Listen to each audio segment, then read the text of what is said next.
Perkenalkan, udah dikenalin sih tadi ya. Saya Fajri ya, saya dosen di FKIP Untan di Prodi Pendidikan Biologi. Sebenarnya saya masih baru, sangat baru. Jadi ketika Bu Wali menawarkan saya untuk jadi narasumber, rasanya wah ini terlalu berat bebannya. Tapi saya coba, insya Allah semoga bisa cukup memberikan informasi tentang apa yang telah saya kerjakan gitu ya. Jadi ini pada pagi hari ini saya akan sedikit membahas tentang transformasi genetik pada tumbuhan dengan bantuan Agrobacterium atau istilah kerennya adalah Agrobacterium Mediated Transformation. Nah, sebelumnya ini ada gambar. Ini dikenal dengan istilah Crohn gall atau tumor. Kira-kira ada yang pernah lihat nggak Bapak Ibu atau teman-teman mahasiswa? Ya, nah, ya, Crohn gall. Jadi si Crohn gall ini merupakan tumor yang terjadi pada jaringan tumbuhan. Nah, si tumor inilah ternyata setelah diteliti merupakan kejadian yang disebabkan karena adanya infeksi suatu bakteri. Nah, bagaimana si bakteri itu menginfeksi sehingga menjadikan terbentuknya tumor seperti ini nanti akan coba saya jelaskan. Sebelumnya, beberapa orang pasti sudah sering mendengar istilah transformasi ya. Jadi transformasi saya ambil dari KBBI itu artinya perubahan rupa. Rupanya itu bisa dalam bentuk, sifat, fungsi, atau lain sebagainya. Dan di sini terjadi perubahan di rupa tersebut.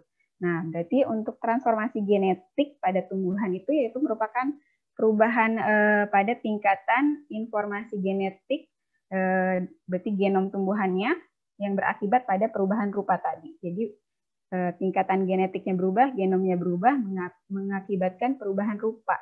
Jadi bisa bentuknya, bisa sifatnya, bisa fungsinya, dia bisa berubah. Ini pada tumbuhan. Nah, bagaimana bisa terjadi perubahan rupa tersebut? Ini ternyata karena adanya beberapa gen, satu atau beberapa gen yang tersisip ke dalam genom tumbuhan tersebut. Jadi gennya bukan dari tumbuhan itu, dari gen asing dari luar bisa menyisip ke dalam genom tumbuhan, kemudian terjadilah perubahan rupa tersebut. Jadi karena genomnya berubah, ya otomatis ada bentuk atau sifat yang berubah kayak gitu. Itu disebut transformasi genetik pada tumbuhan. Nah, sebenarnya transformasi genetik pada tumbuhan ini merupakan proses alami. Jadi proses alami yang terjadi pada jaringan tumbuhan yang terinfeksi oleh bakteri Agrobacterium sehingga menyebabkan terbentuknya tumor tadi. Ya, Crohn gall namanya, penyakit Crohn gall pada jaringan tumbuhan. Nah, ini ternyata diketahui karena kemampuan si Agrobacterium untuk menyisipkan beberapa fragmen DNA-nya yang disebut tDNA. Jadi ada tDNA dari Agrobacterium yang bisa menyisip ke kromosom atau genomnya tanaman. Nah, si tDNA inilah yang menyebabkan si jaringan tumbuhan yang terinfeksi tersebut membentuk tumor. Caranya gimana? Caranya ini. Jadi ada tanaman, ini sel tanaman, ini sel Agrobacterium, bakterinya. Jadi si sel tanaman ini pertama dia terluka. Nah, jaringan yang terluka itu dia memberikan sinyal kepada bakteri. Jadi bakteri dan sel tanaman ini harus berada berdekatan. Nah, ketika dia berdekatan, kemudian si sel tanamannya terluka, dia memberikan sinyal kepada si sel bakteri tersebut untuk melekat di sel tanaman. Nih, jadi dia ada terjadi attachment antara sel tumbuhan dan sel bakteri. Kemudian sinyal tersebut juga mengaktifkan daerah Vir pada si sel bakteri, Vir region. Jadi sel bakteri ini punya tai plasmid. Di tai plasmid ini ada namanya Vir region.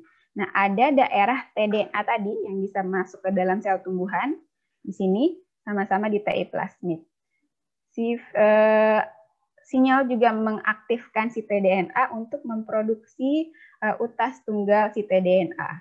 Jadi utas tunggalnya terbentuk, VIR-nya aktif, membentuk protein-protein VIR, ada VIR D2, ada VIR E2, ada VIR E3, VIR F, dan macam-macam.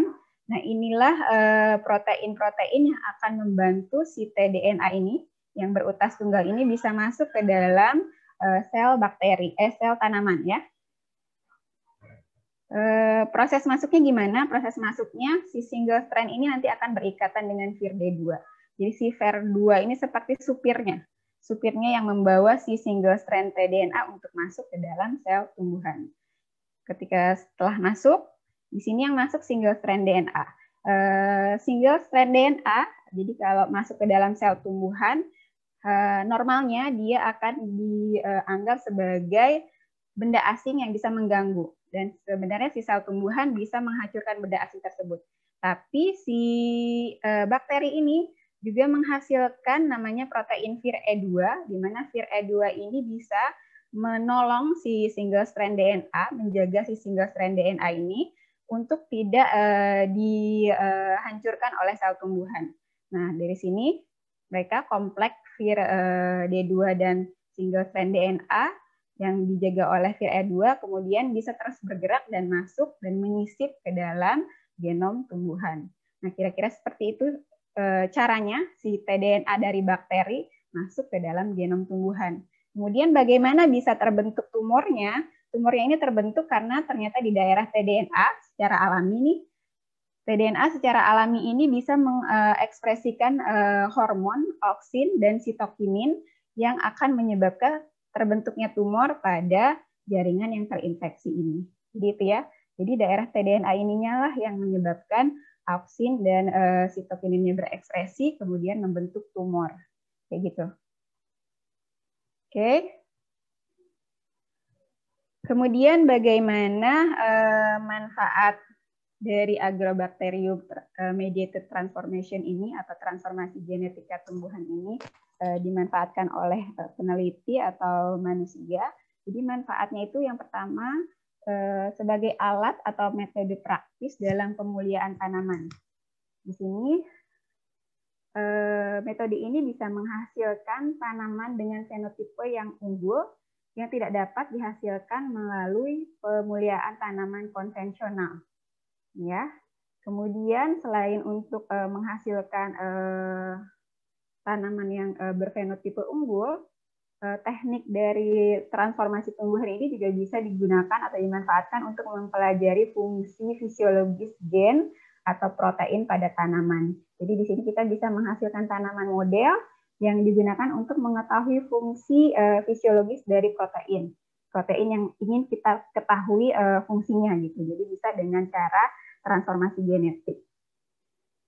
Contohnya apa produk dari hasil transformasi genetik ini? Contohnya ini ada kapas transgenik BT namanya.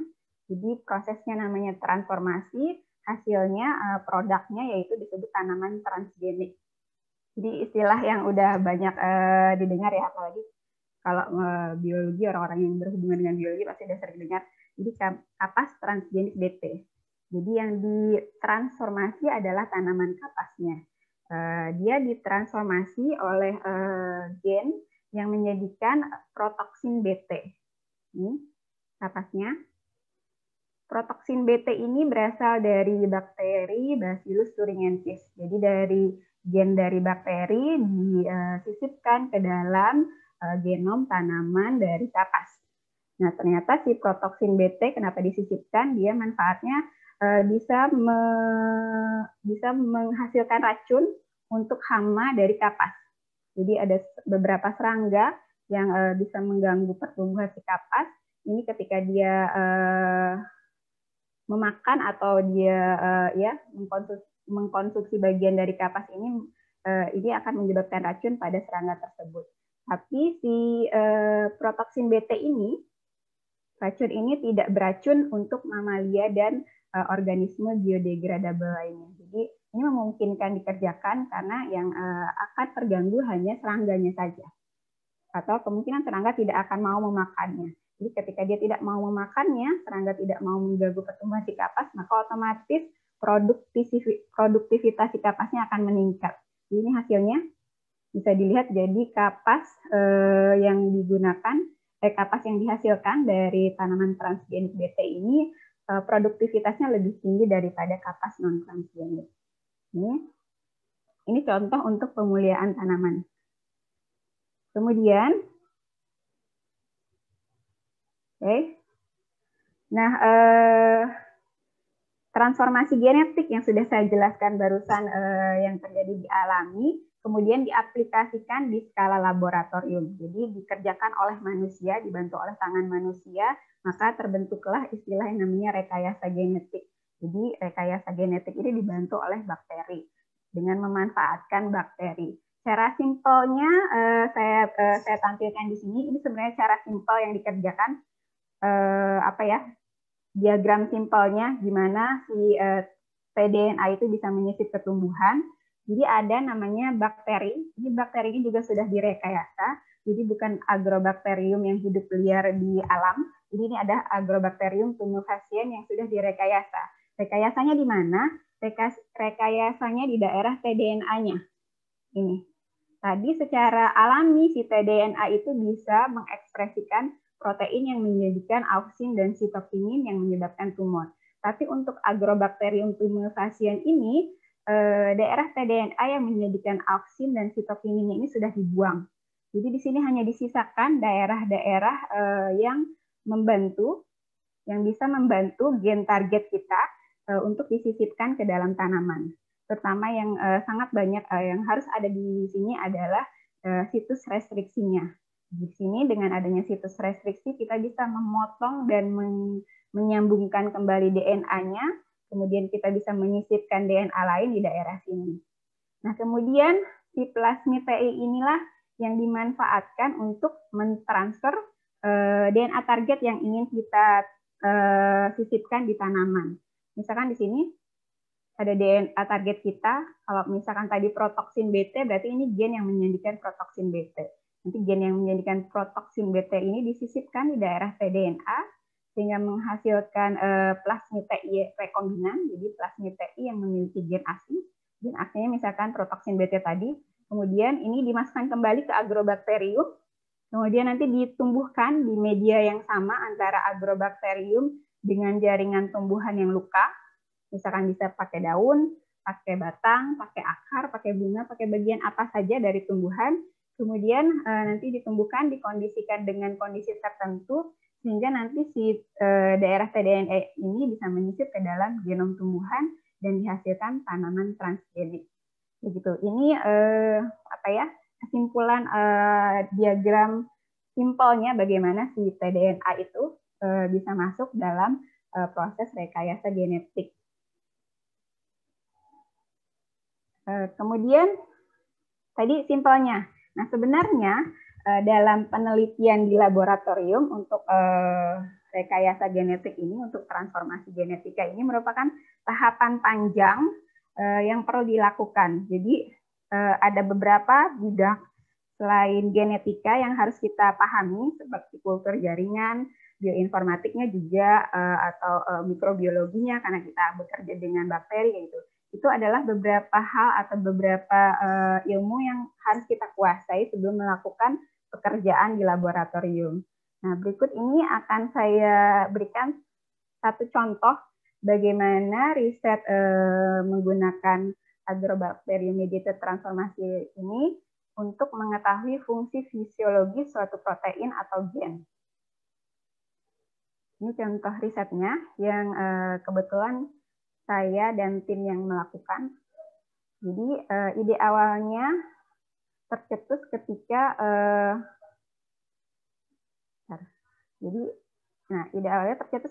ternyata kami mengindikasikan bahwa si gen G-alpha, dan namanya gen G-alpha, terindikasi berperan dalam penurunan akumulasi aluminium di tanaman.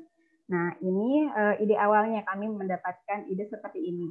Ide ini didapatkan dari percobaan yang dilakukan ketika si dua tanaman, ini ada tanaman lumut dan selamet, ini akarnya, diekspos dengan aluminium. Jadi ditumbuhkan pada media dengan pH rendah dan aluminium. Dan setelah 24 jam diamati, ternyata si aluminium ini terakumulasi di akar. Di akar pada dua jenis kedelai, yaitu kedelai kultivar lumut dan selamet. Nah, aluminium itu sendiri merupakan logam berat yang bersifat racun untuk jaringan tumbuhan. Jadi, ternyata si aluminium bisa terakumulasi di akar, dan otomatis ini bisa merusak akar. Tapi ketika tanaman ini ditumbuhkan pada media dengan AL ditambah dengan mastoparan, jadi si mastoparan ini merupakan aktivator si gen G alpha, ternyata akumulasi AL-nya menurun atau sama sekali tidak ada. Nah, dari sini maka tercetus ide sepertinya gen G alpha ini terindikasi dalam penurunan akumulasi AL. Jadi dia berperan dalam penurunan akumulasi AL pada tumbuhan. Nah, dari sinilah baru kami ingin mengetahui bagaimana si gen G alpha itu berperan dalam ketahanan tanaman terhadap cekaman AL. Jadi kami melakukan overekspresi gen G alpha dari kedelai. Jadi gen G alpha dari kedelainya kami isolasi, kami overekspresikan di tanaman model yaitu tembakau. Kemudian nanti hasil dari ini tembakau yang kami dapatkan yang telah teroverekspresi dengan protein gen G alpha ini, maka digunakan untuk mengetahui responnya terhadap cekaman AL seperti apa. Nah, tapi ini adalah alur penelitian yang dilakukan. Pada kesempatan kali ini saya akan menjelaskan atau sharing sedikit bagaimana kita melakukan overekspresi pada tanaman model tersebut. Jadi bagaimana overekspresi si gen G alpha tersebut di tanaman model. Nah, overekspresinya itu dengan cara teknik transformasi genetika tanaman dengan bantuan agrobakterium. Jadi tahapan ini yang akan coba saya jelaskan bagaimana tahapannya sehingga menghasilkan tanaman tembakau transgenik gen G alpha. Oke.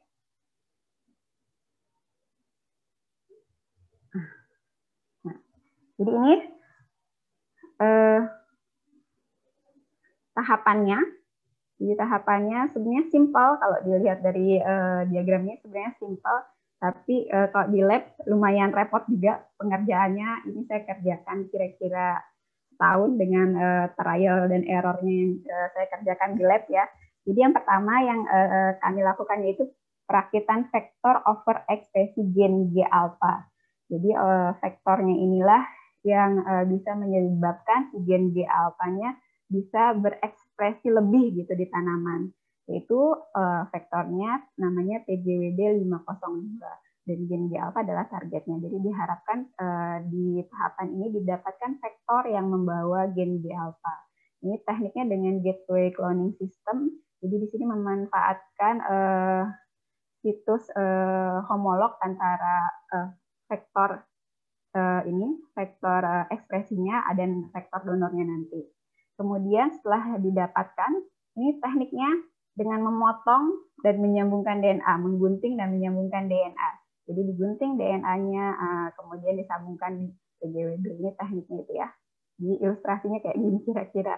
Dan emang benar seperti ini. Tapi ya nggak terlihat kayak gini ya. Jadi ini kita sambil berimajinasi kira-kira kayak gimana. Nah, kemudian dari sini setelah didapatkan vektor ekspresi yang rekombinan yang mengandung gen G alpha, kemudian dia diintroduksikan atau dimasukkan ke dalam bakteri agrobakterium. Jadi di sini kenapa dimasukkan ke dalam agrobakterium? Karena tujuan akhir kita nanti maunya si gen G alpha ini bisa masuk ke dalam genom tanaman model, yaitu tembakau. Kemudian setelah didapatkan si agrobakterium yang mengandung PGWB 502 G alpha ini, baru agrobakterium ini dimanfaatkan untuk transformasi tembakau. Ini Nicotiana tabacum cultivar SR1 ini tembakau, jadi tanaman modelnya digunakan. Jadi ini yang digunakan agrobakterium yang mengandung PGWB untuk transformasi si Nicotiana tabacum. Jadi diharapkan nanti si Nicotiana tabacumnya bisa mengekspresikan protein G alpha dengan ekspresi berlebih. Ekspresi berlebihnya gimana dia bisa berekspresi lebih? Itu karena nanti si G alfanya akan dikontrol oleh promoter kuat. Jadi faktor transkripsinya yaitu promoter kuat dari 35-SCAMV. Kemudian di sini untuk membuktikan bahwa apakah benar si G alfanya bisa berekspresi berlebih, maka dilakukan analisis ekspresi relatif tanaman transgenik ini dengan teknik kuantitatif real-time PCR. Jadi pengen melihat apakah benar ekspresi gen G alfanya meningkat gitu di tanaman transgenik dibandingkan tanaman non-transgeniknya. Ini tahapannya. Yang pertama, perakitan vektor ekspresi. Jadi untuk merakit vektor ekspresi pertama yang saya lakukan yaitu mengisolasi gen G alfanya dengan primer yang mengandung situs CACC. Jadi nanti kan yang saya akan ambil adalah fragmen gen G alfa. Nah, fragmen gen G alfanya diambil dengan cara PCR. Jadi sebelumnya gen G alfa yang berasal dari kedelai tadi sudah kami simpan di dalam vektor cloning namanya PGMTEZ. Jadi vektor cloningnya ini sudah disimpan di dalam sel bakteri juga. Jadi untuk memudahkan kami bekerja untuk mengisolasinya. Kemudian si PGMTEZ tadi, plasmid yang mengandung gen G alfa ini digunakan untuk isolasi gen G alfa. Menggunakan primer dengan primer forwardnya mempunyai situs CACC. Kenapa punya situs CACC nanti akan saya jelaskan di slide berikutnya. Jadi ini gen G alfa, ini fragmen gen G alfanya berukuran 1,2 kilobasa. Saya isolasi dengan cara PCR, kemudian dipurifikasi. Dari sini hasil gel elektroforesis yang nanti diambil. Kemudian ini akan digunakan untuk tahapan selanjutnya. Oke, ini tahapan selanjutnya. Nah, tadi kenapa saya tambahkan CACC di primer forward? Karena saya perlu CACC tersebut untuk menjaga orientasi dari gen G alfanya itu benar pada saat disisipkan ke plasmid P-enter detopo. Plasmid ini adalah plasmid yang akan membantu si gen G alfa berpindah atau tersisipi ke vektor ekspresi tadi, yang PGWB tadi. Jadi di sini, jadi gen G alfa yang ada CACC akan menyisip di daerah sini, di P-enter detopo, yaitu di daerah di antara situs ATTL1 dan ATTL2. Ini caranya saya sudah punya plasmid ini, kemudian saya ligasikan namanya, jadi digabungkan antara si ORF, open reading frame dari G alfanya, ke dalam P-enter detopo. Ini direaksikan dengan enzim, kemudian dari sini hasil reaksi dengan enzim saya simpan dia ke dalam bakteri E. coli dengan cara transformasi kejut panas. Jadi hasil reaksi ini yang sudah saya harapkan si P-enter detoponya sudah mengandung G alfa, saya simpan, saya masukkan di dalam tabung bersamaan dengan bakteri E. coli. Kemudian di situ di satu tabung yang ada E. coli dan juga hasil reaksi ini ditransformasi kejut panas namanya. Jadi diharapkan pada saat transformasi kejut panas, si P-enter detopo yang mengandung G alfa yang ada di luar sel bisa masuk ke dalam bakteri E. coli ini. Nah, kemudian bagaimana saya mengetahui dia sudah masuk atau belum, maka saya seleksi si E. coli yang tumbuh dengan media yang mengandung kanamisin. Ini antibiotiknya kanamisin. Kenapa kanamisin? Karena di P-enter detopo dia punya gen ketahanan kanamisin. Ya, jadi bakteri yang tumbuh di sini kemudian saya verifikasi lagi apakah benar si bakteri tersebut mengandung P-enter detopo G alfa. Nah, verifikasinya dengan PCR. Ya, jadi PCR daerah M13 dan L4. Jadi daerah sini yang di PCR, kemudian divisualisasi dengan elektroforesis dan dihasilkan pita sekitar 1 kilobasa. Nah, pita yang dihasilkan dari bakteri yang sudah tertransformasi ini membuktikan bahwa ternyata benar si P-enter detopo G alfanya ini sudah berhasil masuk ke dalam E. coli strain top 10 ini. Kemudian setelah dikonstruksi vektor donor namanya si P-enter detopo, kemudian ini nanti kita ambil untuk menyisipkan untuk membantu penyisipan gen G alfa ke PGWB 502 dengan gateway cloning system. Jadi apa sih gateway cloning system?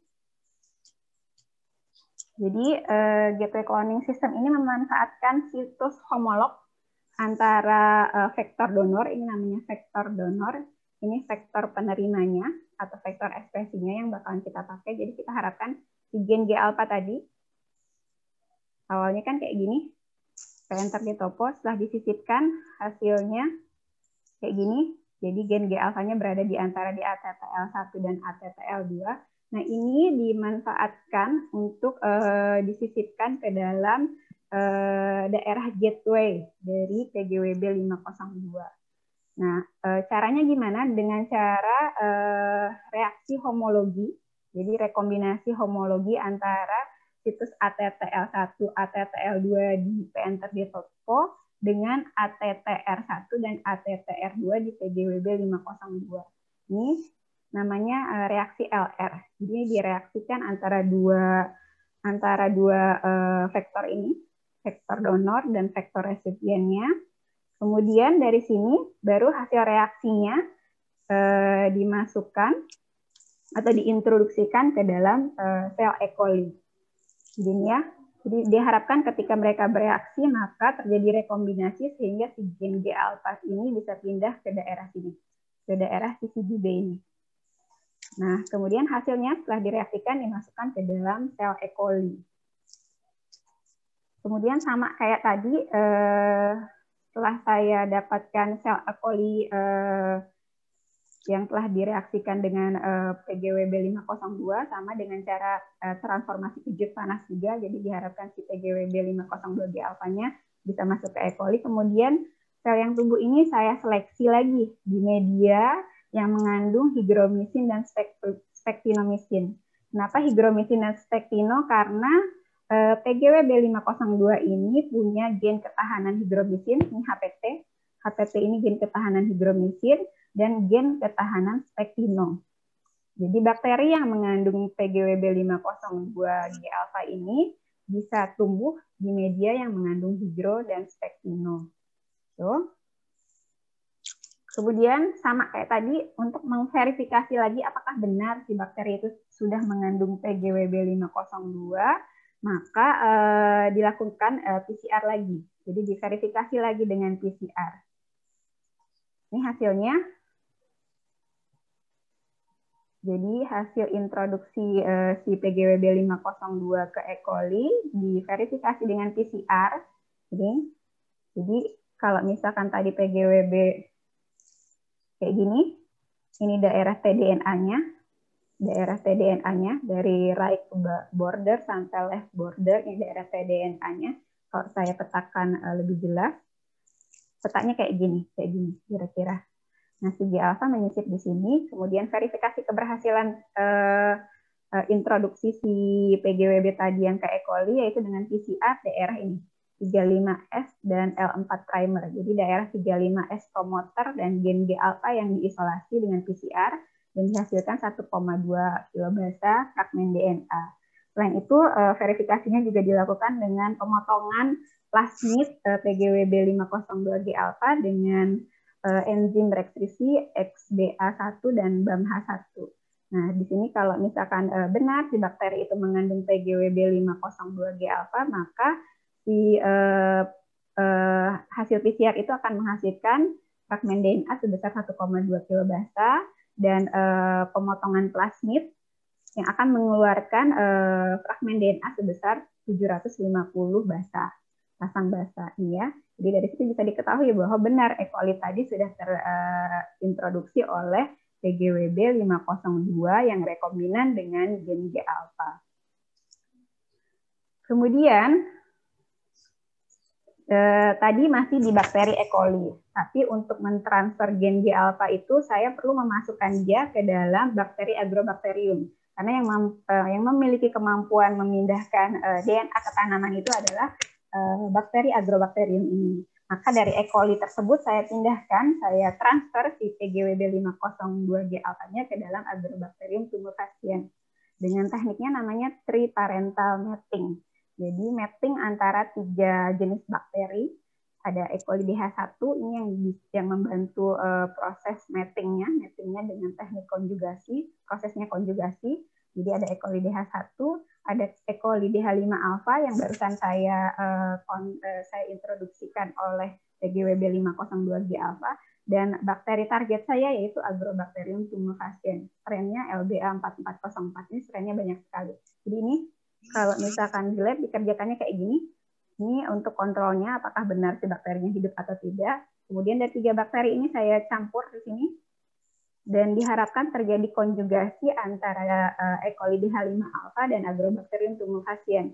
Di sini ketika konjugasi nantinya si PGWB yang ada di E. coli DH5 alpha bisa masuk ke dalam bakteri Agrobacterium. Kayak gitu.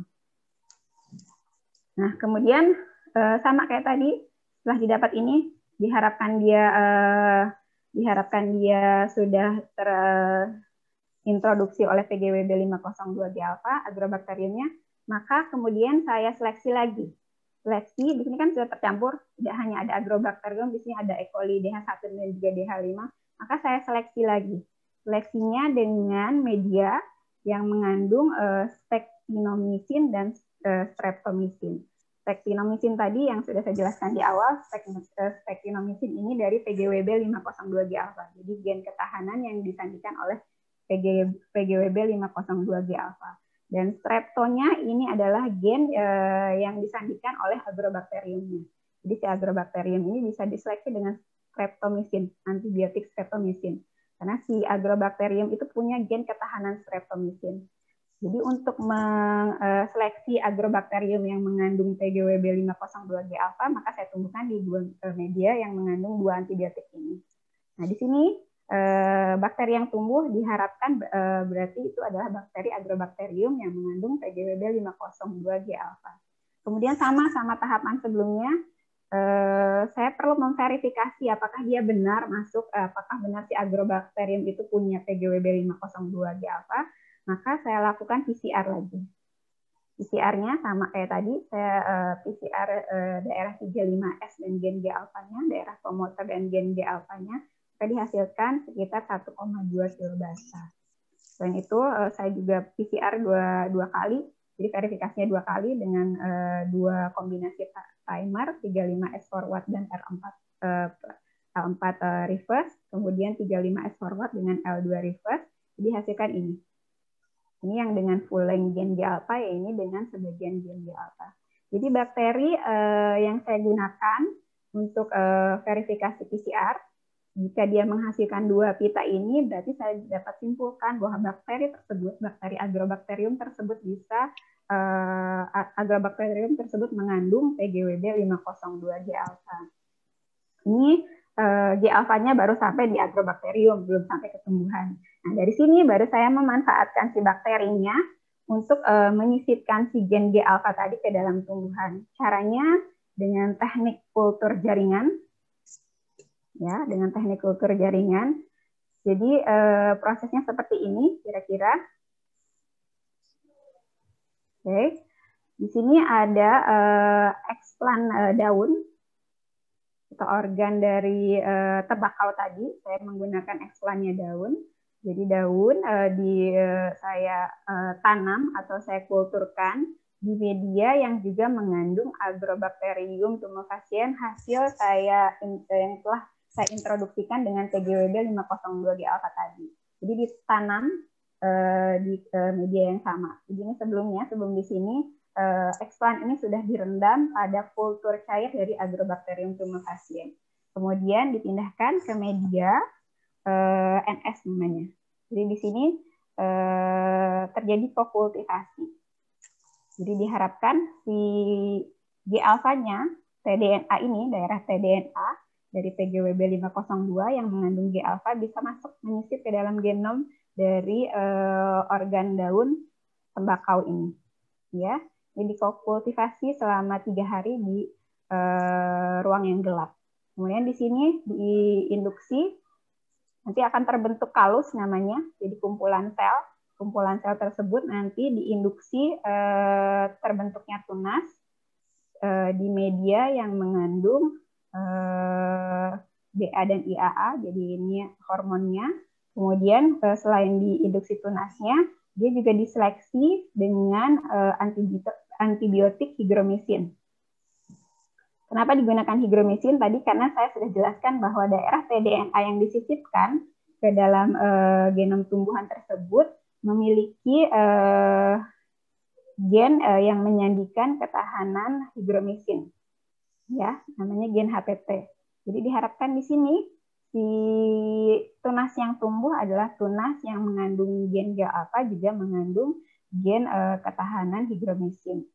Nah, kemudian setelah tunasnya tumbuh, diregenerasi dan terus ditumbuhkan dan diinduksi akarnya dan menghasilkan tumbuhan sempurna. Dan inilah tanaman yang disebut tanaman putatif transgenik. Dia masih putatif karena kita belum verifikasi dia apakah benar terintroduksi oleh tDNA ini.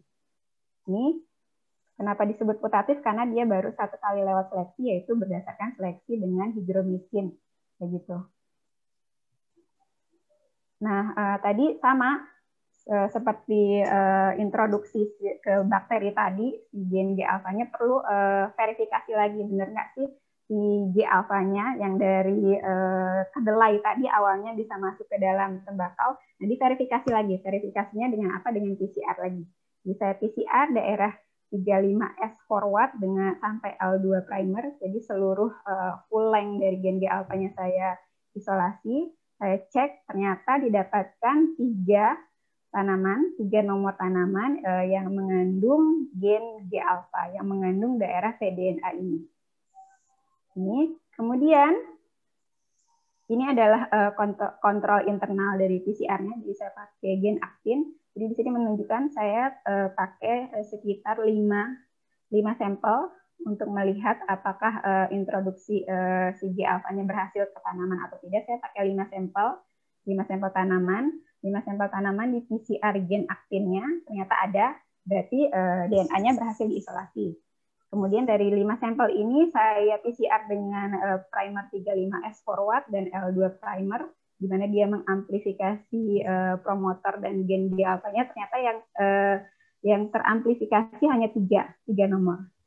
Ini 1, 2, dan 3. Dan 2 yang lainnya ternyata walaupun dia tumbuh, tadi di sini tumbuh setelah diseleksi dengan higromisin, tapi ketika diverifikasi dengan PCR, ternyata dia tidak punya daerah tDNA-nya. Jadi putatif, kenapa disebut putatif transgenik? Ya itu tadi, karena transgeniknya belum benar-benar transgenik, karena belum dibuktikan gitu. Disinilah dibuktikannya dengan PCR, ternyata ya dari 5 didapatkan 3 tanaman transgenik tembakau yang memiliki gen G-alpha dari kedelai. Nah, kemudian tadi tujuan awalnya saya ingin mengoverekspresikan. Jadi saya mau membuktikan apakah benar terjadi overekspresi di tanaman transgenik ini. Maka salah satu tanaman saya ambil untuk analisis ekspresi gen G-alpha-nya dengan mesin kuantitatif real-time PCR. Jadi tanaman ini, tanaman TGA3, saya ambil, saya isolasi RNA-nya, kemudian saya gunakan untuk menganalisis di mesin PCR. Caranya ini sebenarnya cara yang cukup nggak terlalu panjang sih, karena kita hanya bermain dengan sedikit DNA caranya. Jadi isolasi pertama dari tanaman transgenik dan non-transgenik, saya isolasi total RNA-nya, kemudian saya sintesis cDNA-nya, kemudian dikuantifikasi. Ini kalau untuk real time PCR untuk mengukur tingkat ekspresi gen, ini yang sangat penting. Saya kuantifikasi konsentrasi cDNA-nya dengan nanodrop, kemudian dari sini baru saya lakukan qRT-PCR dengan gen aktin sebagai kontrol internalnya. Kemudian dihitung dengan persamaan yang dibuat oleh Lisak dan Smith-Gen, dan dihasilkan ekspresi gen G-alpha dari tanaman transgenik tadi ternyata 4,95 kali lebih tinggi dari tanaman non-transgeniknya, ya, ekspresi relatifnya. Jadi dari sini bisa kita ketahui bahwa ternyata benar si promotor 35S-CAMV ini bisa meningkatkan ekspresi gen G-alfa di tanaman tembakau tanpa adanya induksi eksternal seperti cekaman biotik dan abiotik. Gitu ya. Nah, ini kemudian tanaman tembakau yang sudah terbukti beroverekspresi gen G-alfa ini dapat digunakan untuk mengetahui kemampuan gen G-alfa dalam merespon cekaman biotik maupun abiotik. Kalau di riset saya fokuskan untuk cekaman AL bisa, atau untuk penyakit-penyakit yang lain bisa menggunakan tanaman model ini. Jadi kalau saya mau lihat apakah si gen G-alfa ini benar berperan terhadap cekaman aluminium, maka saya bisa mengekspos si tanaman ini nanti dengan AL. Baru saya lihat responnya seperti apa. Tapi untuk kali ini tidak saya tampilkan di sini, jadi sampai di sini aja ya. Oke, cukup sekian. Ini tim di lab saya dulu. Ini guru-guru saya, almarhum Dr. Utut Widiastuti, yang sudah berpulang tahun 2018 lalu.